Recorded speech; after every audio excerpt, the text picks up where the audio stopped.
नमस्कार मित्रों, चुनाव आयोग द्वारा 4250 वैन घूम रही हैं ईवीएम के प्रचार के लिए। लोगों को यह भरोसा दिलाने के लिए कि ईवीएम से किस तरह से कितने बेहतर तरीके से कितने सुरक्षित तरीके से चुनाव होता है। क्या आज तक कभी बैलेट पेपर से चुनाव कितना सुरक्षित होता है इसको दिखाने दर्शाने की ज़रूरत पड़ी कभी किसी चुनाव आयोग को, किसी चुनाव आयुक्त को पुराने? और आज के समय में देखिए किस तरह से चुनाव आयोग भी मोदी की गारंटी का नाम ले करके, जिस तरह से मोदी की गारंटी जुमलेबाजी रही है, मध्य प्रदेश में, छत्तीसगढ़ में, राजस्थान में, तेलंगाना में, मिजोरम में, जब यहाँ सब चुनाव हुए थे उस समय मोदी की गारंटी थी राजस्थान में कि वहाँ पर 450 का गैस सिलेंडर मिलेगा।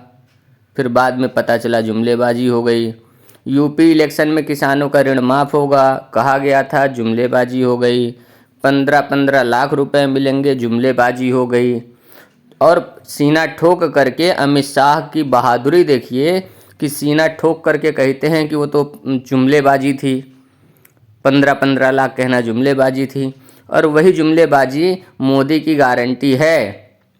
मोदी की गारंटी पब्लिक के लिए जुमलेबाजी है और कारपोरेट्स के लिए उनके अनुकूल कानून बनाना, उनको औने पौने में जो है ज़मीनें और सरकारी संपत्ति बेचना या लीज पर देना, और तमाम तरह से बैंकों से और तमाम वित्त संस्थानों से धन मुहैया कराना।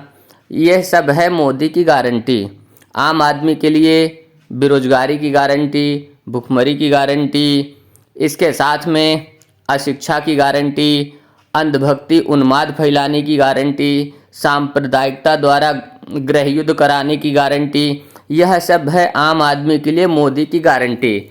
इसी गारंटी के तहत चुनाव आयोग भी अब प्रचार कर रहा है, मोदी के कंट्रोल में है। इस बात का ये प्रमाण दिखा रहा है। आज तक किसी भी चुनाव आयोग ने किसी भी प्रधानमंत्री, मुख्यमंत्री या किसी भी सरकारी संस्थान से संबंधित व्यक्ति का नाम लिख करके उसने चुनाव प्रचार नहीं किया।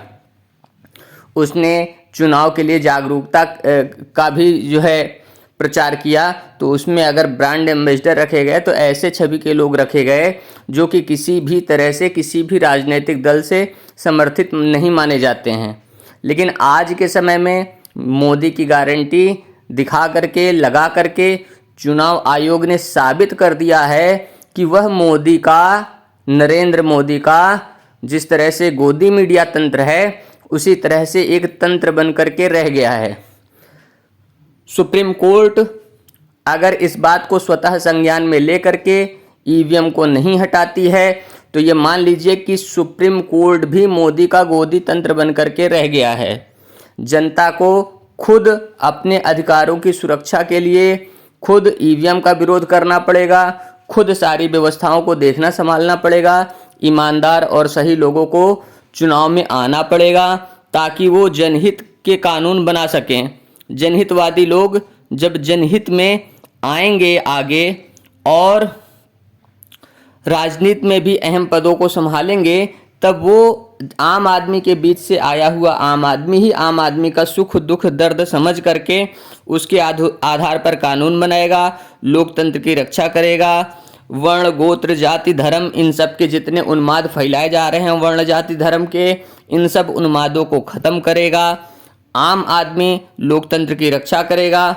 जितने भी, चाहे वो पेरियार रहे हों, देवी देवता राक्षसों के छल कपटों को पहचान गए हों, या डॉक्टर भीमराव अंबेडकर रहे हों, इन्होंने भी जो है देवी देवता राक्षस पूजने पाजने वाले, तंत्र मंत्र करने कराने वालों के लोगों को लेकर के उनको पकड़ा हो और उसके आधार पर उन्होंने समाज की कुरीतियों का विरोध किया हो। चाहे राजा राम मोहन राय रहे हों, उन्होंने सती प्रथा का विरोध किया। ये सब जितने लोग जनहितवादी कार्यों को करने के लिए आगे आए, उन्हीं तरह से आप भी आगे आइए। हम आपके समर्थन में हैं, हमारा समुदाय आपके समर्थन में है। ईवीएम की हैकिंग, छेड़छाड़ और वोटों से हेरा फेरी को चुनाव आयोग केवल इन बतौलेबाजी से ही दबा देना चाहता है और बतौलेबाजी करा करके फिर से चुनाव करा करके अपना हेरा फेरी करके फिर से मोदी की गारंटी मोदी सरकार लाना चाहता है।